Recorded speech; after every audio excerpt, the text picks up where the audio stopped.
ಆತ್ಮೀಯ ಬಂಧುಗಳು ಹೇಗಿದ್ದೀರಿ ಎಲ್ಲರೂ?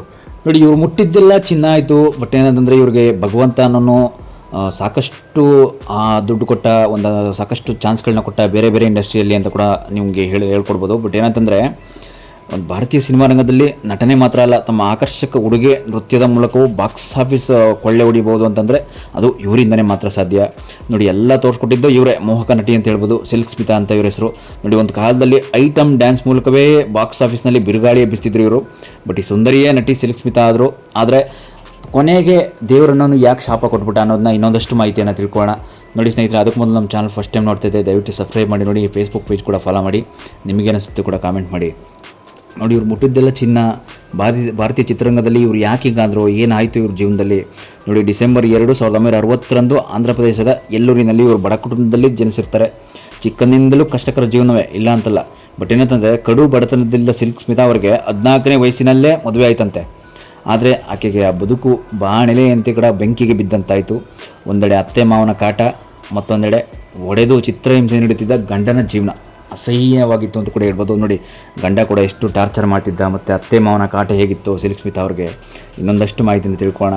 ಬಟ್ ನೋಡಿ, ಏನಂತಂದರೆ ವೈವಾಹಿಕ ಬದುಕಿನಿಂದ ಬೇಸತ್ತು ಅಲ್ಲಿಂದ ಮದ್ರಾಸ್ಗೆ ಓಡಿ ಹೋಗ್ತಾರಂತೆ.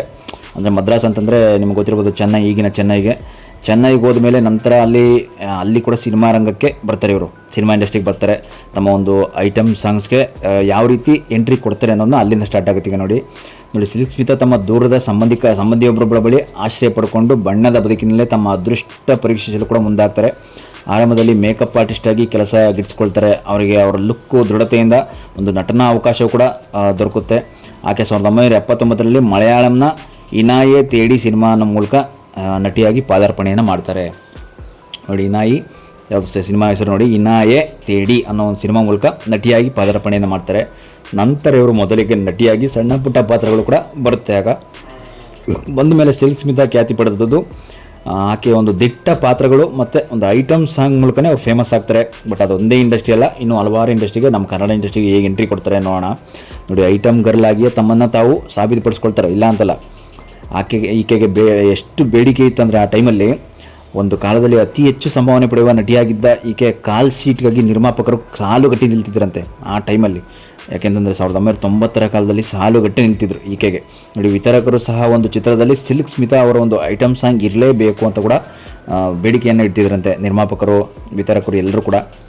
ಬಟ್ ಏನಂತಂದರೆ ಈ ಟೈಮಲ್ಲಿ ಏನಾಗುತ್ತೆ ಅಂತಂದರೆ ಸಿಲ್ಕ್ ಸ್ಮಿತಾ ಅವ್ರಿಗೆ ಒಳ್ಳೊಳ್ಳೆ ಆಪರ್ಚುನಿಟಿ ಬರುತ್ತೆ ಆ ಟೈಮಲ್ಲಿ. ನೋಡಿ, ಕೇವಲ 10 ರಿಂದ 12 ವರ್ಷಗಳ ಕಾಲ ಬಣ್ಣದ ಬದುಕಿನಲ್ಲೇ ಸಿಲ್ಕ್ ಸ್ಮಿತಾ ಕನ್ನಡ, ತಮಿಳು, ತೆಲುಗು, ಮಲಯಾಳಂ, ಹಿಂದಿ ಸಿನಿಮಾಗಳು ಸೇರಿದಂತೆ 450ಕ್ಕೂ ಸುಮಾರು ಹೆಚ್ಚು ಸಿನಿಮಾಗಳಲ್ಲಿ ನಟಿಸಿದ್ದಾರೆ ಅಂತ ಹೇಳ್ಬೋದು. ನೋಡಿ, ಆದರೆ ವೈಯಕ್ತಿಕ ಬದುಕಿನಲ್ಲಿ ಒಬ್ಬಂಟಿಯಾಗಿದ್ದರು. ಈಕೆ ಮದ್ಯದ ಚಟಕ್ಕೂ ಕೂಡ ಬಲಿಯಾಗಿದ್ದರಂತೆ. ಮಾನಸಿಕವಾಗಿ ಕೊಂದಿದ್ದ ಇವರು 1996 ತಮ್ಮ 36ನೇ ವಯಸ್ಸಿಗೆ ಕೂಡ ತಮ್ಮ ಜೀವನವನ್ನು ಕೊನೆಗಾಣಿಸ್ತಾರೆ ಅಂತ ಹೇಳ್ಬೋದು. ಆದರೆ ಇವ್ರ ಸಾವು ಇಂದಿಗೂ ಕೂಡ ಮರೆಯೋಕ್ಕಾಗಲ್ಲ, ನಿಗೂಢವಾಗಿ ಉಳಿದಿದೆ. ಏನಾಯಿತು ಇವ್ರಿಗೆ ಅಂತ ಕೂಡ ಈಗಲೂ ಕೂಡ ಯಾರಿಗೂ ಕೂಡ ಗೊತ್ತಾಗ್ತಾ ಇಲ್ವಂತೆ. ಬಟ್ ಏನಕ್ಕೆ ಅಂತಂದರೆ ನೋಡಿ, ಸಾವು ಅಂತಕ್ಕಂಥದ್ದು ಎಲ್ಲರೂ ಕೂಡ ಹೇಗೆ ಬರುತ್ತೆ ಅನ್ನೋದು ಕೂಡ ಗೊತ್ತಾಗುತ್ತೆ. ಕೆಲವರು ಕಾಯಿಲೆಯಿಂದ ಬರ್ಬೋದು, ಕೆಲವ್ರಿಗೆ ಸಡನ್ಲಿ ಮಲಗಿದಾಗಲೇ ತೀರೋಗ್ಬೋದು, ಇಲ್ಲ ಅಂತಲ್ಲ.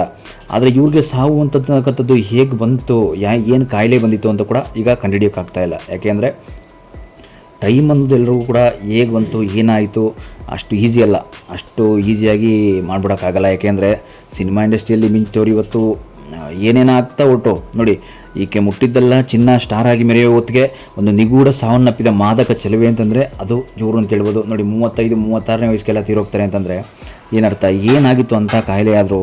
ನೋಡಿ, ದಕ್ಷಿಣ ಭಾರತದ ಒಂದು ಪ್ರಸಿದ್ಧ ನಟಿ ಆ ಟೈಮಲ್ಲಿ 1990-80 ಕಾಲದಲ್ಲಿ ಪ್ರಸಿದ್ಧ ನಟಿ, ಒಂದು ವಯಸ್ಕ ತಾರೆಗಳಲ್ಲಿ ಒಬ್ಬರಿಂದ ಕೂಡ ಪರಿಗಣಿಸಲಾಗಿತ್ತು ಇವ್ರನ್ನ. ಅವರು ಕೆಲವೇ ಚಿತ್ರಗಳಲ್ಲಿ ಕೂಡ ಕಾಣಿಸ್ಕೊಳ್ತಾರೆ ಅಷ್ಟೇ. ಅಲ್ಲಿಂದಾಚೆಗೆ ತುಂಬ ತಮ್ಮ ಸಿಲ್ಕ್ ತನ್ನ ಬೋಲ್ಡ್ ಅವರ ಅವತಾರವಾಗಿ ಕೂಡ ಸುದ್ದಿಯಲ್ಲಿರ್ತಾರೆ. ಸುದ್ದಿಯಲ್ಲಿದ್ದ ಮೇಲೆ ನಂತರ ಏನಾಗುತ್ತೆ ಅಂತಂದರೆ ಅವ್ರಿಗೆ ನೋಡಿ, ಸಿನಿಮಾ ಇಂಡಸ್ಟ್ರಿಗೆ ಯಾಕೋ ಒಂದೊಂಥರ ದುಃಖದ ವಾತಾವರಣ ಸಂಭವಿಸುತ್ತೆ ಆ ಟೈಮಲ್ಲಿ. ನೋಡಿ, ಹೋರಾಟದ ಜೀವನ ಹೇಗಿತ್ತು ಅಂತಂದರೆ ಬಾಲ್ಯದಲ್ಲೆಲ್ಲ ಬಡತನ ನಿಜ, ಇಲ್ಲ ಅಂತಲ್ಲ. ಅತ್ತೆ ಮಾವನ ಕಾಟ ಜೊತೆಗೆ ಅವ್ರ ಗಂಡನೂ ಕೂಡ ತನ್ನ ಗಂಡನಿಗೆ ಒಂದು ಟಾರ್ಚರ್ ಆಗಿರ್ಬೋದು, ಅದೆಲ್ಲ ಕಾಟನೇ. ತನ್ನ ಪ್ರಾಥಮಿಕ ಶಿಕ್ಷಣ ಎಲ್ಲ ಪೂರ್ಣಗೊಳಿಸಿದ್ದೆಲ್ಲ ಅವರು ಸ್ವಂತ ಊರಲ್ಲೇ, ಇಲ್ಲ ಅಂತಲ್ಲ. ಬಟ್ ಎತ್ತಿನ ಬಂಡಿ ಓಡಿಸೋ ಮೂಲಕ ವ್ಯಕ್ತಿಯನ್ನು ಮದುವೆ ಆದಲು. ಓಕೆ, ಆತ ಎಷ್ಟೊಂದು ಕುಡುಕನಾಗಿದ್ದಂತೆ ಅಂತಂದರೆ ನಟಿಯ ಮೇಲೆ ಕ್ರೂರವಾಗಿ ಹಲ್ಲೆ ಮಾಡ್ತಿದ್ದಂತೆ ಕುಡಿದು. ನೋಡಿ, ಆಕೆ ಮುಖಕ್ಕೆ ಗುದ್ದುವುದು, ಕೂದಲನ್ನು ಎಳೆಯುವುದು ಅವನಿಗೆ ದಿನನಿತ್ಯದ ಸಂಗತಿಯಾಗಿತ್ತು. ನಂತರ ನೋಡಿ ಏನಾಯ್ತು ಅಂತಂದರೆ, ನೋಡಿ, ಗಂಡನಿಂದ ಪ್ರತಿನಿತ್ಯ ಹೊಡೆತ, ಪ್ರತಿನಿತ್ಯ ಹೊಡೆತ ಬೇಸತ್ತು ಆ ನಟಿ ಚೆನ್ನೈಗೆ ಓಡೋಗ್ತಾಳಂತೆ. ಅಲ್ಲಿಂದ ನಂತರ ಬಂದು ನೋಡಿ ಸಿನಿಮಾ ನಟಿಯಾಗಿಲ್ಲೂ ಬಯಸ್ತಾಳಂತೆ. ಸಿಲ್ಕ್ ಸ್ಮಿತಾ ನೋಡಿ ನಮ್ಮ ಹಳ್ಳಿ ಮೇಷ ಸಿನಿಮಾದಲ್ಲಿ ಇವ್ರನ್ನ ನೋಡಿರ್ತೀರ, ಇಲ್ಲ ಅಂತಲ್ಲ. ನೋಡಿ ನಂತರ ಒಂದು ದಿನ ಕೆಲಸ ಮಾಡ್ತಿದ್ದ ನಟಿಯ ಮನೆಯಲ್ಲೇ ಒಬ್ಬ ನಿರ್ದೇಶಕರು ಭೇಟಿ ನೀಡಲು ಬರ್ತಾರಂತೆ. ಅವರು ದೊಡ್ಡ ಕಾರ್ನಲ್ಲಿ ಬಂದಿದ್ದರು. ಸಿಲ್ಕ್ ಅವರನ್ನು ನೋಡಿ ಶಾಕ್ ಆಗಿದ್ಲಂತೆ. ಆವಾಗ ಮನೆಯ ಮಾಲಕಿ ಸಿಲ್ಕ್ ಸ್ಮಿತಾಳನ್ನು ನೋಡಿ ಯಾಕೆ ಕಾರಿನಲ್ಲಿ ಹೋಗುವ ಕನಸು ಕಾಣ್ತಿದ್ದೀಯೇ ಅಂತ ಕೂಡ ಕೇಳಿದ್ರಂತೆ.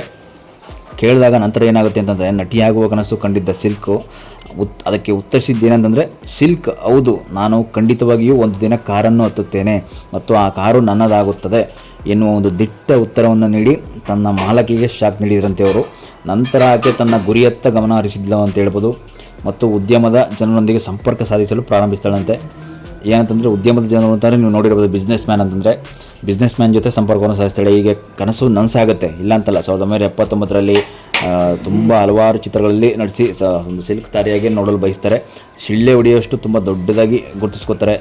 ದಕ್ಷಿಣ ಭಾರತದ ಸ್ಟಾರ್ ನಟಿ ಆಗ್ತಾರೆ. ನಮ್ಮ ದಕ್ಷಿಣ ಭಾರತದಲ್ಲಿ ಇವರೇ ಫೇಮಸ್ ಆಗ್ತಾರೆ. ನೆಕ್ಸ್ಟು ನೋಡಿ, ದಕ್ಷಿಣ ಭಾರತದಲ್ಲಿ ರಜನಿಕಾಂತ್, ಕಮಲ್ ಹಾಸನ್, ಕನ್ನಡದಲ್ಲಿ ಕ್ರೇಜಿ ಸ್ಟಾರ್ ರವಿಚಂದ್ರನ್ ಸೇರಿದಂತೆ ಹಲವಾರು ದಿಗ್ಗಜರೊಂದಿಗೆ ನಟಿಸ್ತಾರೆ.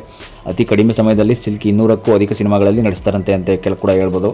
ಬಟ್ ನಿಗೂಢ ಸಾವು ಹೇಗಾಗುತ್ತೆ ಅನ್ನೋದಂತೂ ಕಂಡುಹಿಡಿಯೋಕ್ಕಾಗಲ್ಲ ನೋಡಿ. ಆದರೆ ಈ ಪ್ರಯಾಣ ಅಲ್ಪ ಕಾಲವಾಗಿತ್ತು ಅಂತ ಹೇಳ್ಬೋದು.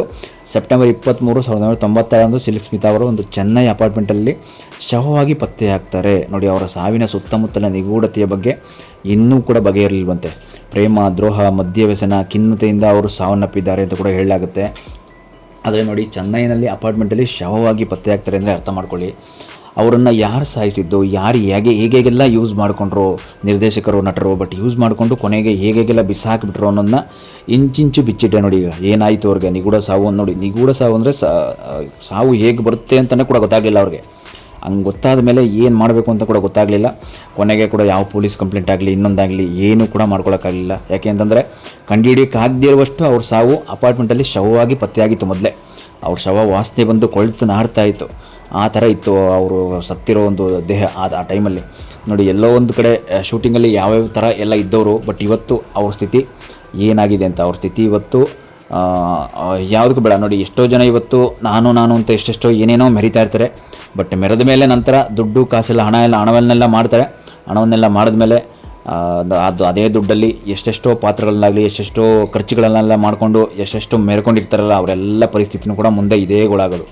ನಾನು ಕೂಡ ನಿಮ್ಗೆ ತಿಳಿಸ್ತಕ್ಕಂಥ ಒಂದು ವಿಷಯ ಅಂತಂದರೆ, ಎಷ್ಟೋ ಜನ ಬಡ ಬಗ್ಗರುಗಳು ಇವತ್ತಿಗೂ ಕೂಡ ಇವ್ರನ್ನ ನೆನೆಸ್ಕೋಬೇಕು. ಯಾಕೆಂದರೆ ಇವ್ರನ್ನೇ ಅಂತಲ್ಲ, ಇವ್ರನ್ನ ನೋಡಿ ಕಲಿಯುವಂಥದ್ದು ತುಂಬ ಇದೆ. ಯಾಕೆಂದರೆ ಇವರ ಒಂದು ನಿಗೂಢ ಸಾವು ಹೇಗಾಗುತ್ತೆ ಅನ್ನೋದು ಕೂಡ ಯಾರಿಗೂ ಕೂಡ ಕಂಡುಹಿಡಿಯೋದಕ್ಕಾಗದೇ ಇರುವಷ್ಟು ಸಾವನ್ನಪ್ತಾರೆ ಅಂತಂದರೆ ಅರ್ಥ ಮಾಡ್ಕೋಬೇಕು. ನೀವು ಕೂಡ ಅದೇ ರೀತಿ ಜೀವನದಲ್ಲಿ ಬದುಕಬೇಕು ಅಂತ ಕೂಡ ಕೇಳ್ಕೊತೀನಿ. Thank you.